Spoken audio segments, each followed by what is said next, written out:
Hello, folks. This story was sent to me by a subscriber and is intended for educational purposes only. Thank you for watching. 1,200 micrograms LSD. When the fridge started giving life advice, it all began with a casual decision to trip alone in my apartment on about 1,200 micrograms of LSD. A dose my experienced friends had warned me was not for the faint of heart. I was feeling confident, ready to dive deep into the mind's kaleidoscope. Little did I know, the real journey would start not in my brain, but in my kitchen. About an hour in, colors exploded like fireworks behind my closed eyelids, the walls pulsing with rhythm, and my usual surroundings melting into a swirling dance of shapes and sounds. But the strangest thing, my fridge suddenly started talking to me. Not in words, but like a calm, wise old mentor who just wanted to help me figure life out. At first, I thought it was just my imagination. Focus on the fridge, I told myself, half laughing, half bewildered. Then the fridge hummed softly, its LED light flickering in patterns that seemed like Morse code. What the hell? I muttered. Suddenly, the fridge door creaked open, and instead of shelves and food, I found a tiny, glowing portal swirling inside. The fridge's voice wasn't loud, but it was unmistakable. A soothing baritone that felt oddly comforting. Hey, it's okay. Let's talk. I blinked hard. Talk? To a fridge?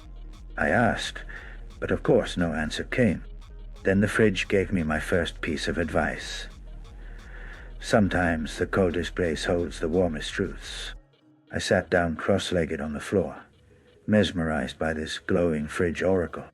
The door swung open wider, revealing floating images of my past mistakes and missed opportunities, like a personal highlight reel narrated by the universe's most unexpected therapist.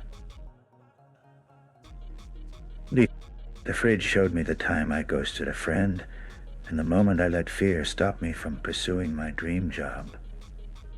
But then it switched gears. Suddenly, the fridge projected scenes of potential futures, me taking risks, making amends, and living wildly beyond my comfort zone. You have the power, it said, to open doors.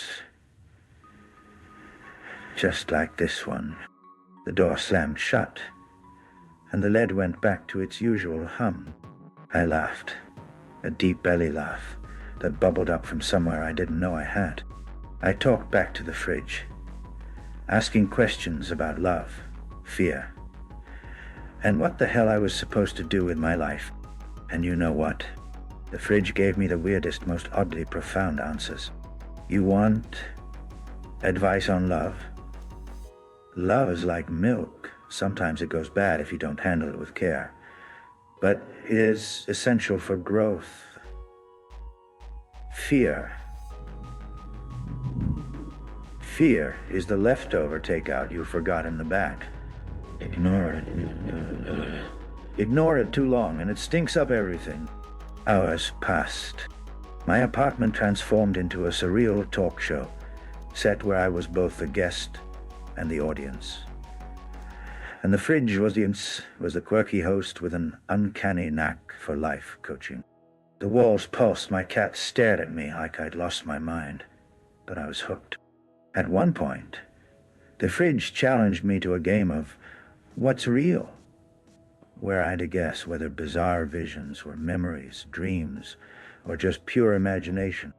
I lost spectacularly, but the fridge congratulated me anyway, telling me sometimes losing is just another way to win.